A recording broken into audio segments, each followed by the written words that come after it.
I've refrained from reading it so that you could, and then we'll turn to Councillor Sandhu for her remarks, and then to the rest of us, should you have any. Councillor Robertson. Thank you, Mayor. On a personal note, I've had a long journey in terms of reconciliation, in terms of Indigenous history. I grew up close to Walpole Island First Nation. We were not always nice to the kids from Walpole Island. Some of them came to my high school, and I am afraid that I was often the same as everyone around, where we were not nice. We treated them like they were lesser than us. We thought that they got everything free from the government and did nothing for it. We were every sign of why we needed truth and reconciliation. And as my journey has grown, I've read, I've researched, I've taken part in Indigenous activities, Indigenous presentations. I have made amazing friends within the Indigenous communities. And so I wanted, before Thursday's National Day of Truth and Reconciliation, to put forward something that is from the heart for me, and I think for so many here. I know the mayor has done amazing introductions to where we're at in terms of acknowledging our Indigenous roots. The town has its flag now. We also have one to acknowledge the residential school survivors and the children. So I am going to read the motion I prepared for tonight.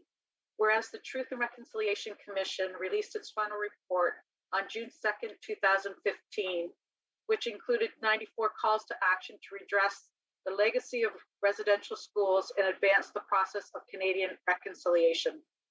And whereas the recent discoveries of remains and unmarked graves across Canada have led to increased calls for all levels of government to address the recommendations in the TRC's calls to action. And whereas all Canadians in all orders of government have a role to play in reconciliation, including 8 specific recommendations made by the TRC for municipalities to consider. And whereas recommendation number 80 of the Truth and Reconciliation Commission called upon the federal government, in collaboration with Aboriginal peoples, to establish as a statutory holiday a National Day for Truth and Reconciliation to ensure that public commemoration of the history and legacy of residential schools remains a vital component of the reconciliation process.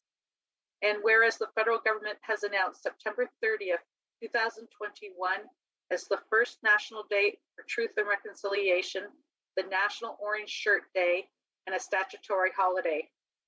And whereas the Town of Oakville's culture plan and special event strategy commits to supporting Indigenous culture resurgence through creating meaningful experiences for the community to learn about Indigenous history, culture, and the impacts of colonialism to define a reconciled future. Therefore, be it resolved that the Council of the Town of Oakville does hereby commit to recognizing September 30th, 2021 as the National Day for Truth and Reconciliation, National Orange Shirt Day, and encourages residents to participate in the full program of activities such as wearing an orange shirt to raise awareness about the intergenerational impact and trauma of residential schools. Take guided and self-directed walks on our moccasin trails to learn about the history of the lands from an Indigenous perspective.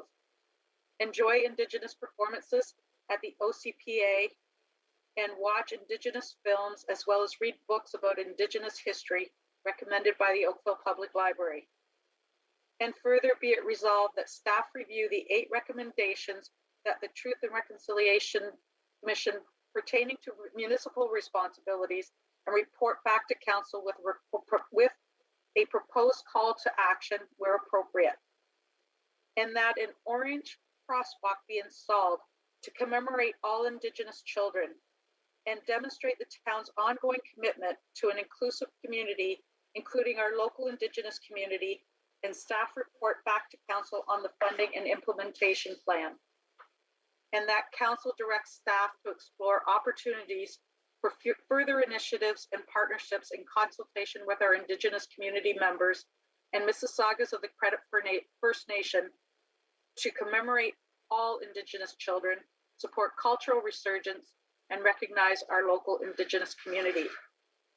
Before I pass the mic to Councillor Sandhu, I just wanted to thank our staff for doing such an amazing job of creating opportunities on Thursday for adults, for children to learn more, to be vested in this day and what it means to us. Councillor Sandhu? Thank you, Councillor Robertson. I'm just going to say what she said. Thank you so much for that great synopsis and excellent information. I also just wanted to add on the piece that I thought of as a parent when you had written this up, really, and taken the reins on this. I think when everybody heard the news about the first grave site, I think every parent's heart kind of broke. And if it didn't, I don't know if you're truly a Canadian or even truly a person. As a parent, I can only imagine that type of loss. And I hope that everybody takes the time on Thursday, at least in the town of Oakville, to remember those children and remember how much these communities have lost. I commend our staff as well. Thank you all. And I will, Mayor Burton, also ask for a recorded vote so that we can all truly feel the same way about this. Thank you very much, councillors. I would add my praise to you, each and every one of you, members of this council. You have been, each of you, exemplary and together as a group, great in terms of making sure that our community can move forward in an ongoing, inclusive way so that we all work together to include everyone in the great future that we can build together with truth and reconciliation and truly become Canada's most livable town. You have really done wonderful jobs over your varying lengths of time on council. And I am just so proud of you and so proud to have worked with you that I hesitate to think that I've actually gotten the thought across. The words almost fail me. You are fabulous to work with.